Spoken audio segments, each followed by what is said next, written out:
지금 계속해서 크리스천 직업관에 대해서 이야기를 나누고 있는데, 오늘은 직업에 귀천은 있다라는 말씀을 좀 드리고 싶습니다. 세상에서는 직업에는 귀천이 없다라고 말하죠. 물론 그 기준으로 보자면 직업에 귀천은 없다라고 말할 수 있겠지만, 우리가 말하는 기준으로 보자면 우리가 말하는 내용 안에서는 직업의 귀천이란 분명히 존재합니다. 그래서 저는 여러분들이 아무 직업이나 따라가지 않고 귀한 직업을 갖는 자들이 되기를 바랍니다. 그래서 여러분의 삶의 가치가 낮은 것에 매여 있지 않고 높은 가치를 추구하는 그런 위대한 인생들이 다 되셔야 될 줄을 믿습니다. 그 핵심은 무엇이냐면, 오늘 우리가 읽었던 그 말씀에 있습니다. 우리의 태도와 자세에 달려 있는 건데요. 뭐냐면, 무슨 일을 하든지 어떤 직종에 얽매이는 것이라기보다는 그 태도와 자세와 관련된 문제인데, 마음을 다하여 어떻게 하라는 거예요? 주께 하듯 하라. 사람에게 하듯 하지 말아라. 그리고 이어지는 말씀에는 이는 기업의 상을 주께 받을 줄 아나니. 아멘. 자, 이러한 태도와 자세가 우리 가운데 있어야 된다라고 하는 거예요. 저는 사실은 그런 생각을 해요. 지금 이 시대 가운데 우리 청년들이 굉장히 불편해하는 것 중에 하나가 뭐냐면, 청년들은 꼰대가 싫잖아요. 그렇죠? 저도 여러분에게 이 꼰대처럼 보이지 않으려고 굉장히 노력을 많이 하는데 그 눈빛은 뭐야? 네, 제가 꼰대 같지는 않죠? 네, 꼰대처럼 보이지. 되게 불안하다. 제가 꼰대처럼 보이지 않으려고 굉장히 나름대로는 노력을 하는데 모르겠습니다, 그거는. 근데 저는 한편으로는 이런 생각을 합니다. 오히려 우리에겐 더 많은 꼰대가 필요하다고 생각을 해요. 이 꼰대라는 말이 비속어죠. 그 어른을 비꼬아서 말하는 표현이 꼰대잖아요. 그게 사실은 원래는 어른답지 못한 어른이 있단 말이에요, 그죠? 그 어른답지 못한 어른을 사실은 부정적으로 말하는 게 꼰대라는 표현인데, 지금은 사실 그런 것 같지가 않아요. 그냥 나한테 잔소리하는, 나에게 뭔가를 가르치려 드는, 훈수 두는 모든 어른을 다 통칭해서 꼰대라고 그렇게 좀 적대적으로 표현하는 것들이 있는 것 같은데, 사실은 여러분 그러면 안 됩니다. 우리는 더 많은 가르침이 필요하고요. 여러분의 인생 가운데는 더 많은 훈수가 필요합니다. 여러분보다 먼저 앞서서 인생을 살아간 인생 선배들의 많은 조언과 가르침은 중요한 거예요. 필요한 것입니다. 그래서 저는 여러분들이 그런 어른들의 가르침을 외면하거나 도망치지 않았으면 좋겠어요. 여러분들이 그것을 저 사람은 꼰대냐 아니냐 이렇게 외면하려고 하기보다 나 스스로의 영적인 분별력과 삶의 기준을 세우면 됩니다. 그러면 분별할 수 있고 또한 내가 거기에 맞설 수가 있어요. 근데 그런 힘이 약하다 보니까 모든 종류의 훈수와 가르침을 내가 두려워하게 되고 그것을 부정적으로 여기게 되는 것들이 있는 거거든요. 그러다 보니까 훈수와 가르침 자체를 외면하다 보니까 내가 가르침을 받을 수 있는 기회들을 점점 놓치게 되는 거예요. 그러니까 내가 생각하는 정도의 수준 안에서만 머무르게 되는 그런 상황들을 경험하게 되는 거죠. 그래서 저는 그렇습니다. 여러분들이 더 많은 꼰대들을 필요로 하십시오. 더 많은 가르침을 받으려고 애쓰시고 세상의 유행을 따라가지 마세요. 모든 종류의 세상의 유행은 진리에서 벗어난 형태로 지금 우리에게 경험되어지고 있기 때문에 그 유행을 따라가는 식으로 세워지는 삶은 잘못된 방향으로 흘러갈 가능성이 매우 큽니다. 그래서 여러분 정신을 차리고 깨어 있으라 그랬잖아요. 또 신앙생활하는 방법이 뭐라 그랬어요? 나를 쳐서 복종시키라 그랬어요. 예. 나의 생각과 나의 방법을 내려놓는 것이 여러분 승리의 비결입니다. 그러기 위해서는 여러분 정신을 바짝 차리고 세상의 유행과 가르침이 아니라 하나님께서 오늘 나에게 무엇이라고 말씀하시는가 라고 하는 부분에 대한 더욱 무거운 가르침을 받을 줄 아는 자들이 되셔야 될 줄을 믿습니다. 우리가 지금 계속해서 또한 얘기하는 게 종교의 영을 대적하자라고 하잖아요. 종교 생활하지 말자. 우리는 종교인이 아니다. 우리는 살아있는 참된 예배자가 되자라고 하는데, 그러다 보니까 이게 잘못된 방향으로 또 받아들여지게 되면 이런 우려도 돼요. 그러면 교회에서 하는 모든 종류의 종교적인 행위는 다 무가치한 거구나. 이런 것들은 부정적인 것들이구나. 이런 것들은 별로 중요한 게 아니구나. 그렇게 여겨지면 안 됩니다. 또한. 그죠?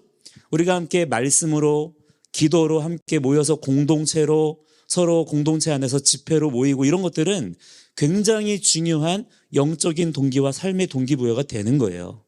그래서 여러분, 마지막 때로 가면 갈수록 무엇에 힘쓰라 그랬어요? 모이기를 힘쓰라 그랬습니다. 모여서 말씀과 기도로 더욱 거룩하여지고 말씀과 기도와 예배 의식의 참여 가운데 여러분들이 삶의 자리를 두어야 삶의 기준을 바르게 세울 수가 있다라고 하는 거예요. 종교인이 되는 것은 우리가 경계해야 되지만 종교 의식 자체를 부정적으로 여기서는 안 된다.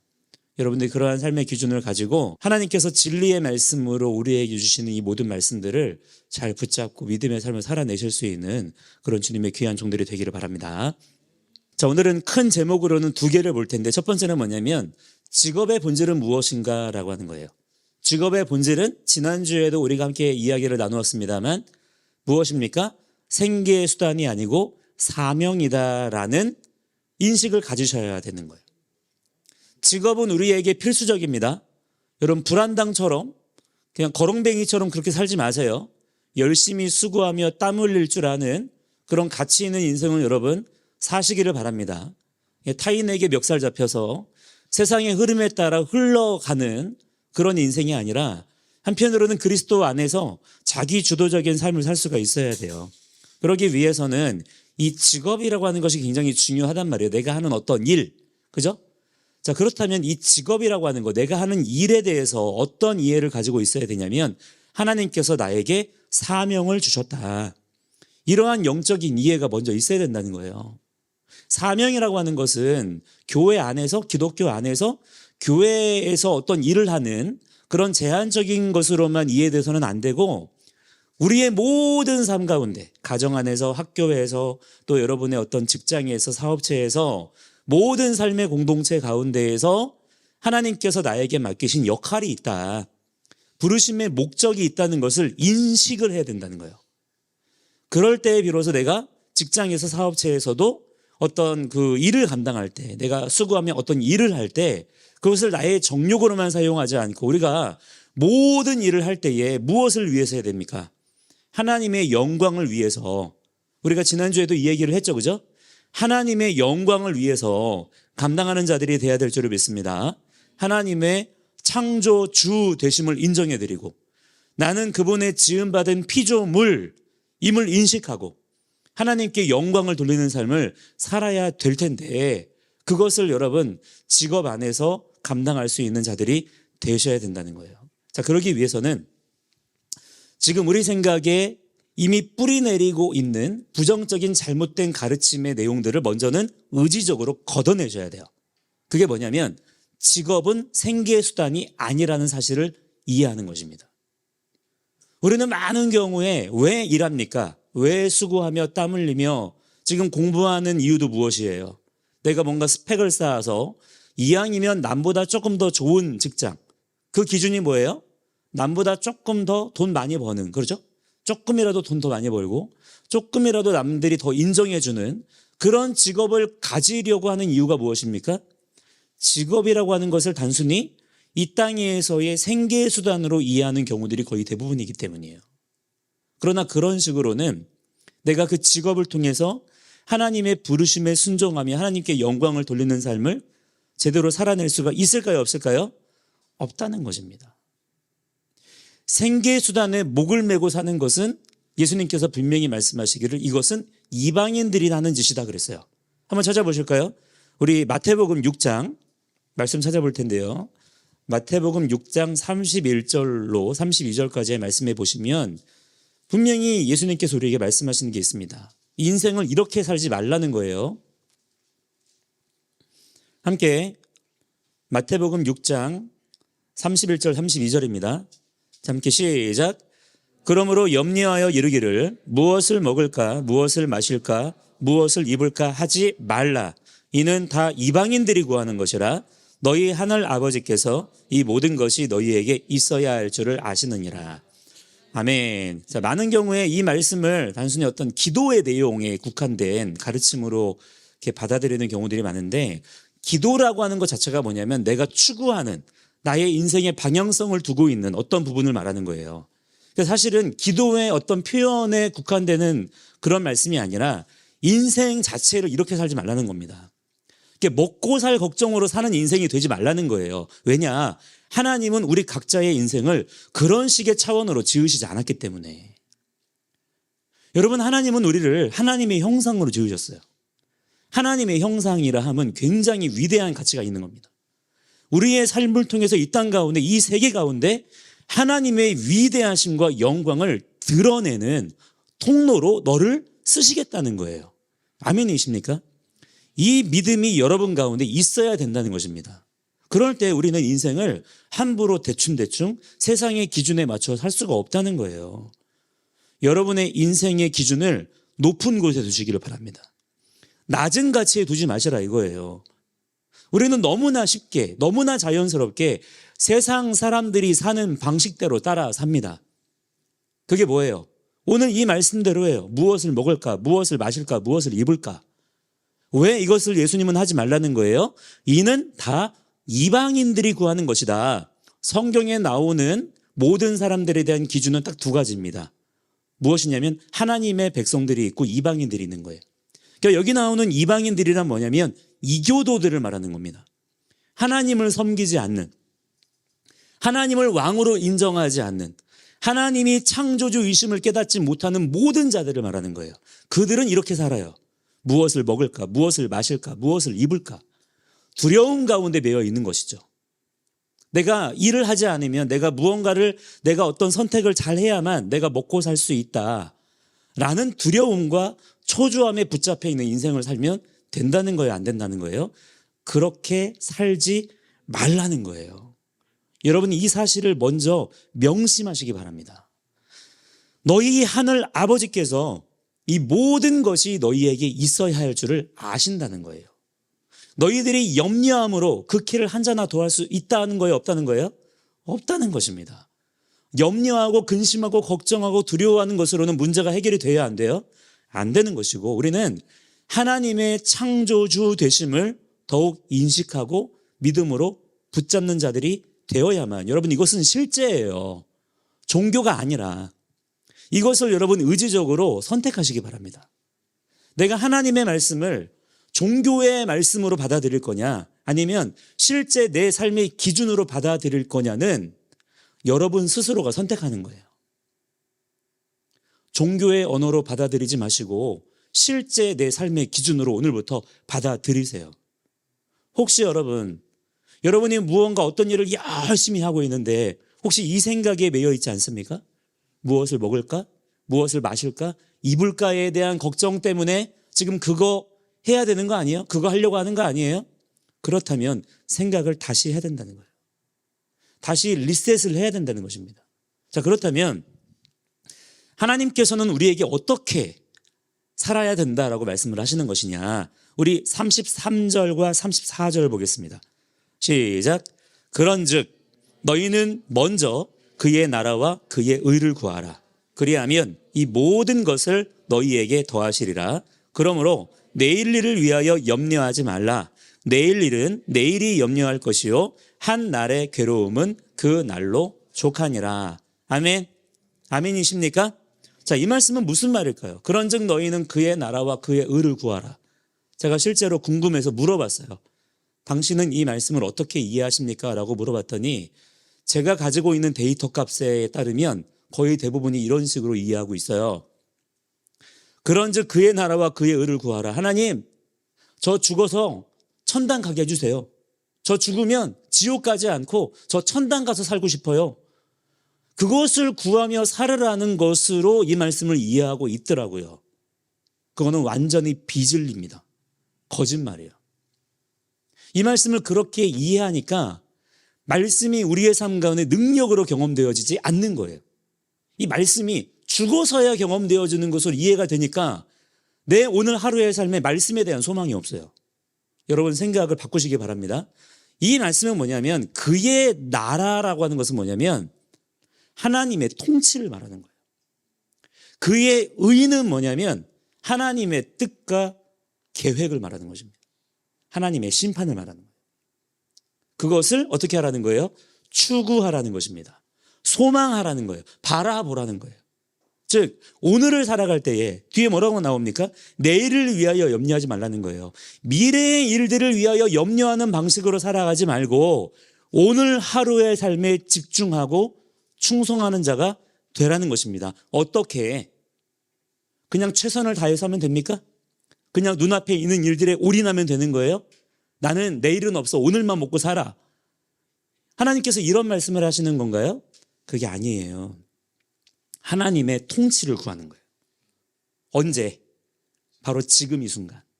하나님 내 삶 가운데 통치하여 주시옵소서. 하나님은 왕이십니다. 만물이 주님의 것입니다. 하나님은 창조주이십니다. 이 생각을 놓치지 말라는 거예요. 이것을 추구하라는 것입니다. 이것이 올바른 인생의 방향이라는 거예요. 그의 의를 구하라는 게 뭐예요? 하나님의 마음, 하나님의 뜻, 하나님의 계획이 있어요, 없어요? 있다는 것을 인정하는 거예요. 하나님은 나의 창조주이시고 나는 그분이 지은 무엇입니까? 피조물. 잊어버리지 마세요. 이 생각이 분명히 서 있는 자는 내가 피조물이기 때문에 나의 삶의 목적과 방향을 누구에게 두겠습니까? 창조주께 두는 거예요. 그러니까 너무나 자연스러운 거예요, 사실은. 하나님의 의를 구하는 것은. 그렇게 살아야 정상이다 라는 말씀을 주시는 겁니다. 여러분 오늘 우리가 무엇을 할까, 무엇을 어떻게 행할까 보다 더 앞서서 고민해야 되는 것은 무엇이냐면 나의 인생의 방향이 지금 어디를 향해 가고 있느냐, 나의 인생의 기준이 지금 어디에 세워져 있느냐를 먼저 생각해 보셔야 돼요. 많은 경우에 무엇을 먹을까, 무엇을 마실까, 무엇을 입을까, 하나님 저 먹을 거, 마실 거, 입을 거 주세요. 이렇게 신앙생활하는 분들 많이 있고요. 하나님을 이것을 주셔야 되는 분인 것처럼 이해하는 분들이 많아요. 물론 하나님은 우리의 신실한 공급자가 되십니다. 그러나 공급하기 위해서 그분이 계신 게 아니에요. 그분은 우리의 왕이십니다. 왕이신 그분께서 우리의 삶에 신실하게 공급하십니다. 이렇게 이해하는 것과 저렇게 이해하는 것은 완전히 천지차이예요. 여러분이 하나님에 대한 이해를 바로 하게 되시기를 축복합니다. 먼저는 이러한 삶의 기준을 가지고 직업에 대해서 새로운 이해를 여러분 하셔야 된다. 직업은 생계 수단이 아닙니다. 직업은 사명입니다. 부르심에 헌신하고 충성하는 것입니다. 그래서 하나님께 기도해야 돼. 하나님, 저를 향한 하나님의 부르심이 무엇입니까? 지금 이곳에서 제 삶 가운데 주님 통치하여 주셔서 이곳에 하나님께서 저를 갖다 두신 하나님의 부르심의 계획과 뜻과 목적을 온전히 이루는 자가 되게 하여 주시옵소서. 학교에서, 그죠? 직장에서, 나의 사업체에서, 또는 여러분의 가정에서, 모든 인간관계 속에 하나님의 부르심의 목적을 이루는 자가 되게 하여 주시옵소서. 여러분 늘 기도하시며 주님을 바라보는 자들이 되시기를 바랍니다. 자, 두 번째는 무엇이냐면 아까 말씀드린 것처럼 직업의 귀천은 있을까요, 없을까요? 저는 있다는 얘기를 말씀을 드리고 싶은 거예요. 그것을 세 가지로. 그러면 어떤 기준으로 직업의 귀천이 있느냐? 여러분 오해하지 말고 여러분 이 말씀을 잘 받으셔야 됩니다. 아시겠죠? 연보현 목사가 어디 가서 직업의 차별을 막 하고 이렇게 이해하지 마시고, 그러나 분명한 것은 뭐냐면 진짜로 직업의 귀천은 있어요. 여러분이 아무 일이나 하시면 안 된다고 저는 그렇게 분명히 생각을 합니다. 분별할 줄 아셔야 되고 구별할 줄 알아야 된다고 생각을 해요. 돈벌이가 된다고 막 하고 이거는 돈벌이가 안 된다고 피하고 이래서는 안 된다고 생각을 하는 거예요. 그러니까 직업에 대한 기준을 바로 세우지 않으면 우리는 직업을 구하는 그 일들에 있어서 세상의 기준을 따라가기가 매우 쉽다는 것입니다. 그래서 저는 오늘 이 세 가지를 통해서 여러분에게 직업의 귀천에 대한 올바른 기준을 조금이나마 세워드릴 수 있게 되기를 바랍니다. 자, 첫 번째는 뭐냐면 어떤 기준이냐? 제사장적인 사명을 감당할 수 있느냐 없느냐의 기준이에요. 그래서 우리가 지난주에 나누었던 제사장적인 사명을 감당할 수 있는 직업이라면 그것은 귀하고 복된 직업이겠으나 반대로 그러한 제사장적인 사명을 감당할 수 없거나 그것이 방해되어지는 직업이라면 이것은 낮은 가치에 오히려 우리가 택하지 말아야 될 직업이라고 생각을 하는 거죠. 왜냐하면 내 인생은 내 거가 아니잖아요. 나는 나 홀로 스스로 생겨난 존재가 아니잖아요. 하나님이 나를 지으셨잖아요. 아멘입니까? 하나님이 나를 지으셨기 때문에 내가 있는 것이지 내가 있고 하나님을 찾은 게 아니잖아요. 하나님이 나를 지으셨고 하나님이 나를 부르셨습니다. 이 분명한 인생의 정체성 안에서는 여러분 우리의 삶이라고 하는 건 나의 꿈과 나의 야망을 쫓아가는 것이 아니라 나의 삶을 통해서 하나님의 부르심의 뜻이 이루어져야 될 줄을 믿습니다. 그게 뭐냐면 창조적인 사명이에요. 창조적인 사명. 생명을 살리는 거예요. 규칙과 질서를 세우는 것입니다. 그러니까 무너져 있는 규칙과 질서가 있는 곳은 어떻게 하는 것입니까? 무너져 있는 그것을 다시 회복하는 것이죠. 그것이 우리에게 주어진 사명이고요. 돕고 섬기며 아우르고 다스리고 무너져 있는 울타리를 구축하고 세우고 자 이런 관점에서 우리의 직업이 이해되어져야 되지. 요즘에 트렌드가 뭐냐, 요즘에 뭐가 대세냐, 요즘에 뭐가 핫하냐, 뭐가 돈벌이가 되냐 이런 방식으로 우리가 나가서는 안 된다는 거예요. 그러면 잠깐은 재미 볼 수 있겠죠. 그러나 한순간 재미 보고 끝납니다. 혹시 여러분 중에 인생을 잠깐 재미 보려고 불나방처럼 그렇게 사는 분들이 있습니까? 우리는 그렇게 살면 안 되는 거예요. 그죠?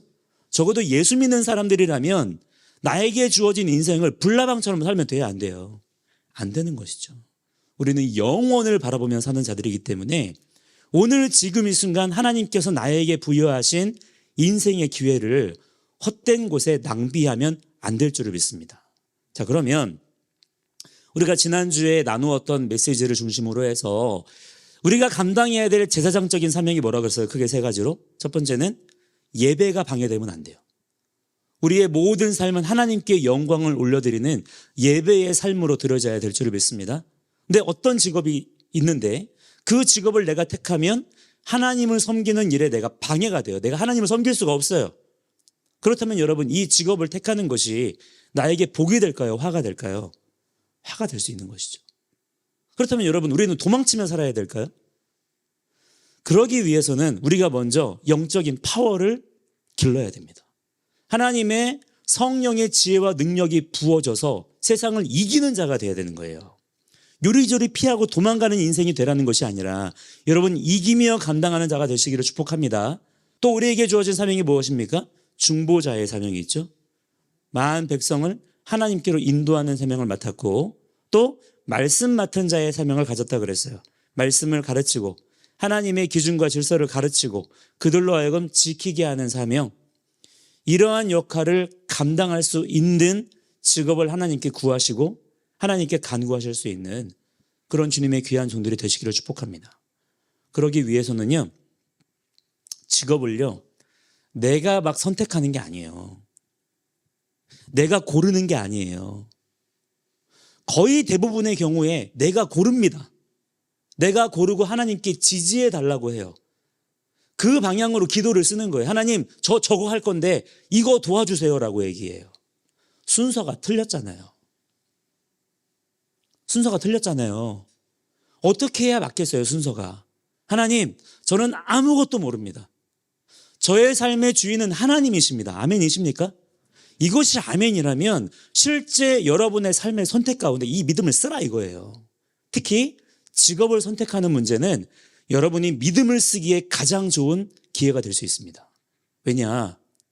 여러분 믿음의 반대말이 뭔지 아세요? 두려움이에요.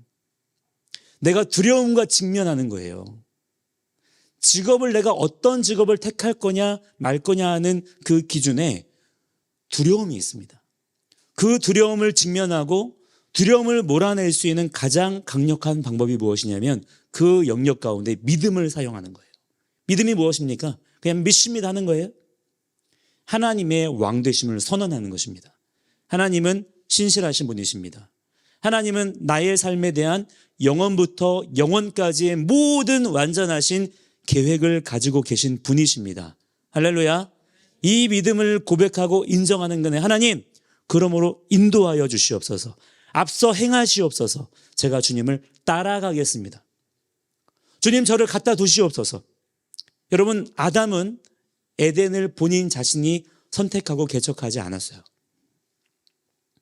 하나님께서 아담을 지으시고 에덴의 동산을 창설하시고 거기다가 아담의 인생을 갖다 두셨습니다. 거기에 대해서 아담이 항의하거나 반발하지 않았어요. 갖다 두신 그곳에서 에덴의 삶을 살아냈습니다. 그것이 우리에게 주신 인생의 본질적인 비전이라는 거예요. 여러분의 인생 가운데 하나님의 갖다 두심이 경험되어지기를 축복합니다. 그러기 위해서는 어떤 사람이 하나님의 갖다 두심을 경험할 수 있을까요? 조바심 내지 않고 초조해하지 않고 두려워하지 아니하고 하나님의 일하심을 기다릴 줄 아는 사람에게 주님은 역사하실 수가 있다는 거예요. 여러분이 앞서 먼저 선택하시고 결정하지 마시고 하나님의 선택과 결정을 여러분 구하시고 하나님의 인도하심을 기다리실 줄 아는 믿음의 인내가 여러분들에게 있게 되기를 주의 이름으로 간절히 축복합니다. 할렐루야.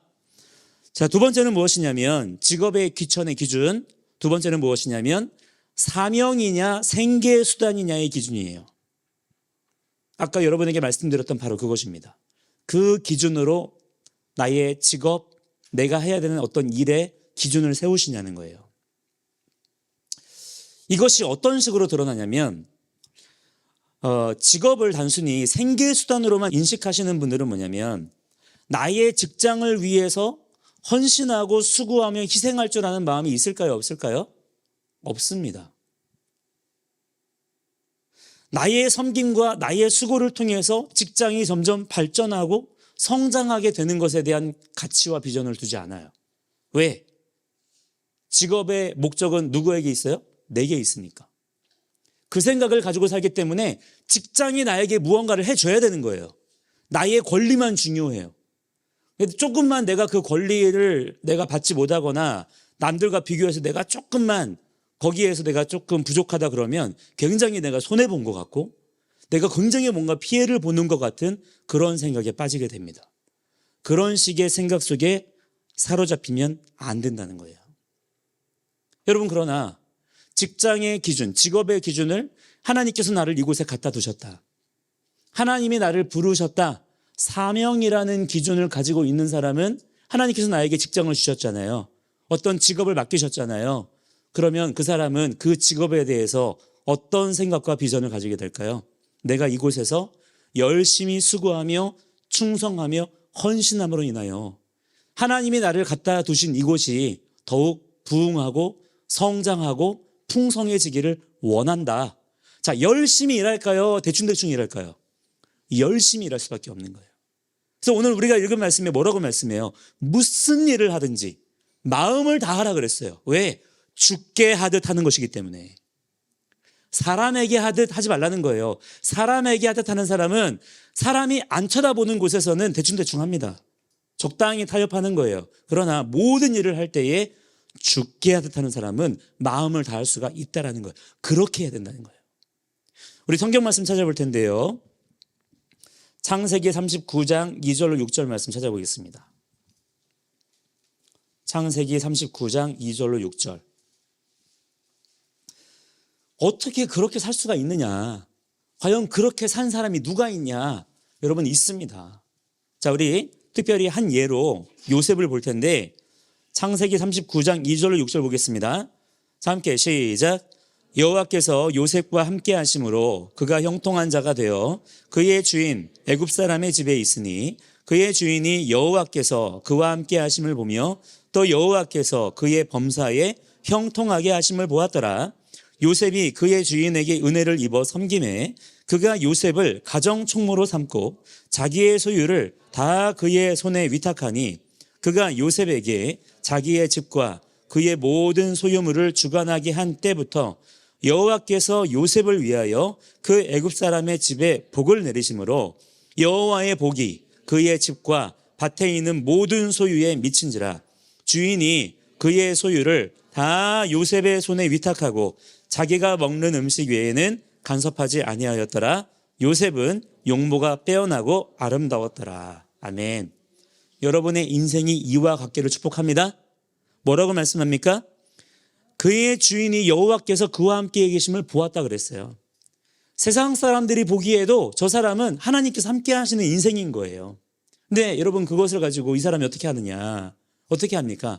하나님이 나와 함께 하시기 때문에 요셉이 어떻게 사는 거예요? 나에게 맡겨진 종으로서의 삶을 그 삶의 자리에서 하나님께서 갖다 두셨기 때문에 그 자리에서 도망가지 않는 거예요. 최선을 다해 믿음으로 충성하며 살아내는 것입니다. 그랬더니 어떤 일이 벌어져요? 내가 노예로 사는 것입니까? 노예인 것 같은데 사실은 그 가정의 주인 노릇을 하고 있는 거예요. 여러분 이런 일들이 많습니다. 다윗도 그랬고요. 야곱도 그랬고요. 모르드게도 그랬고요. 다니엘도 그랬고요. 성경의 거의 대부분의 모든 인물들이 하나님께서 나를 갖다 두신 그 자리에서 믿음의 삶을 살아낼 때에 하나님께서 그 삶을 통해 역사하시더라는 거예요. 오늘 여러분의 삶 가운데 하나님께서 왕 되시기를 축복합니다.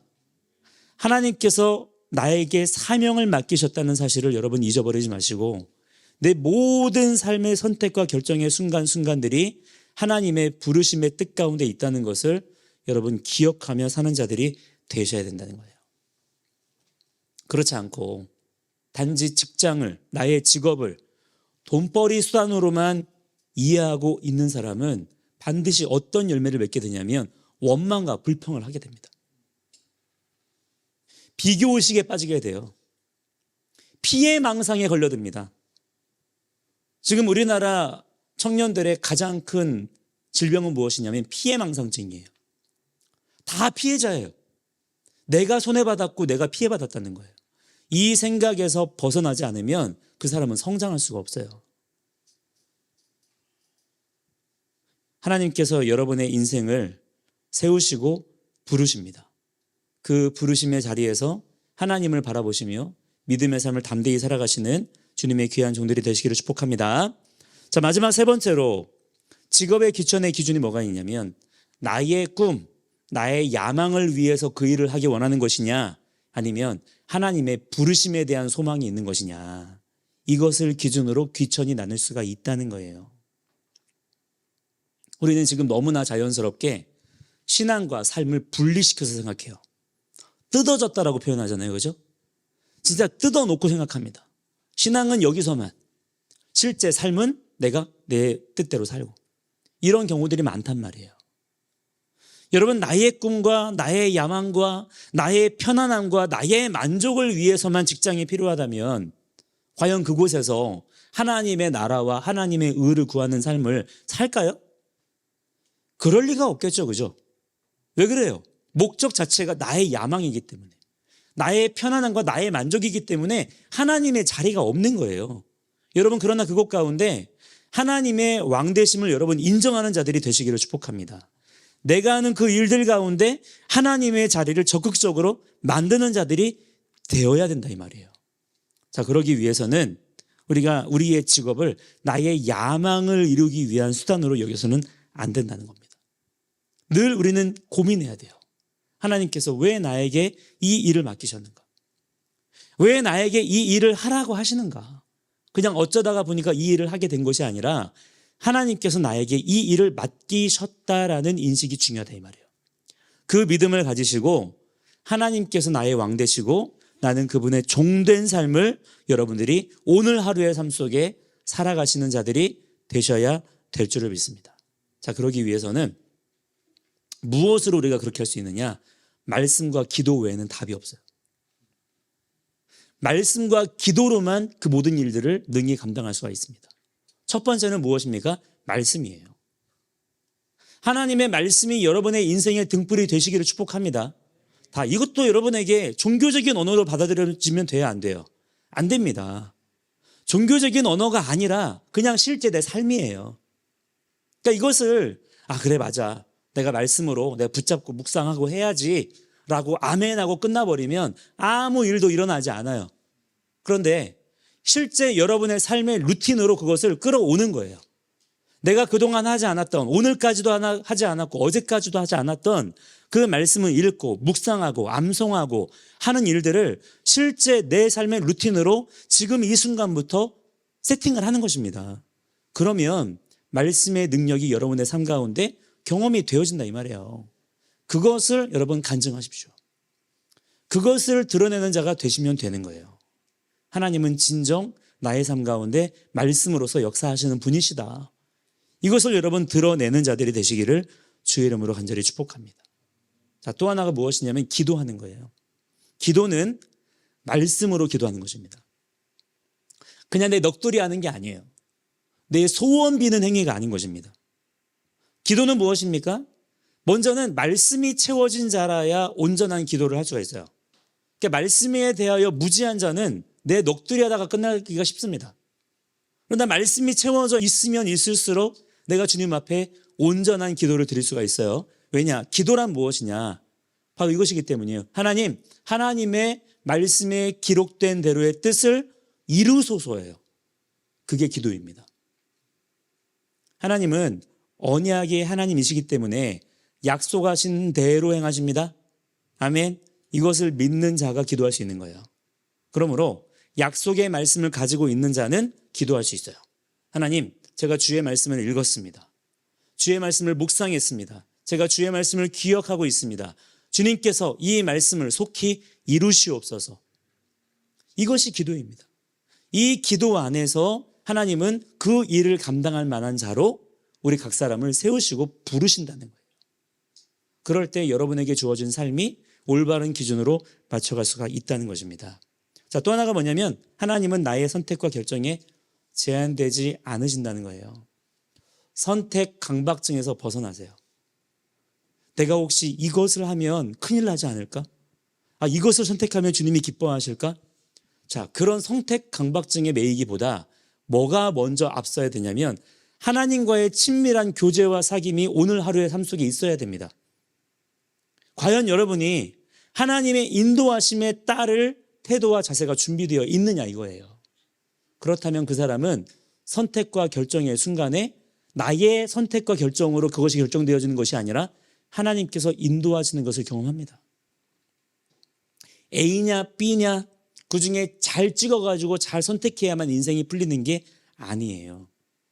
여러분의 모든 삶의 발걸음을 하나님께서 인도하십니다. 그러기 위해서는 오늘 하루 나의 삶 속에 주님과의 친밀한 교제와 사귐이 반드시 있어야 된다는 거예요. 어려울 때만 급할 때만 하나님을 찾지 마시고 날마다 모든 삶의 발걸음 하나하나를 주님의 인도하심을 받아가며 살아가실 수 있는 그런 주님의 귀한 종들이 되시기를 바랍니다. 자, 이러한 기준 안에서 직업의 귀천은 있습니다. 천한 직업을 택하지 마시고 귀한 직업을 택하시는 자들이 되기를 축복합니다. 할렐루야.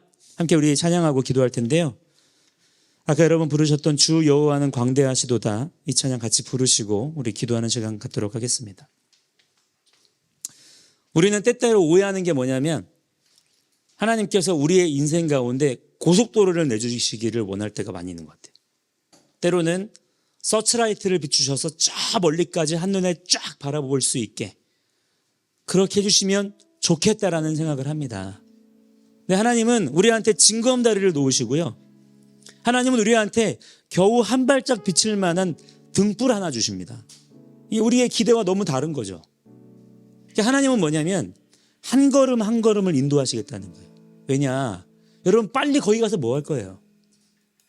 거기 도착해서 뭐 할 것입니까? 금송아지 숭배 사건 이후에 모세가 간절히 중보해요. 하나님, 이 나라 백성들을 주님 죽이지 마시고 살려주십시오. 간절히 중보하니까 하나님께서 노를 거두시고 이제 하나님께서 용서를 해주시려고 하시는데 그때 첫 번째로 모세에게 제안하셨던 게 뭐냐면 그래, 내가 너희들 살려는 줄게. 너희들 가나안 땅에 들여보내줄게. 단 나는 너희와 함께 가지 않을 거야. 내가 거기에 너희들 들어가 살게 해줄게. 너희들 들어가 살아 라고 말씀하셨어요. 그러나 모세는 그것을 받아들이지 않습니다. 왜냐? 모세는 정확하게 알았던 거예요. 하나님께서 함께 하시지 않는 발걸음은 아무리 내가 빨리 거기에 도착한다 한들 그것은 성취가 아니기 때문입니다.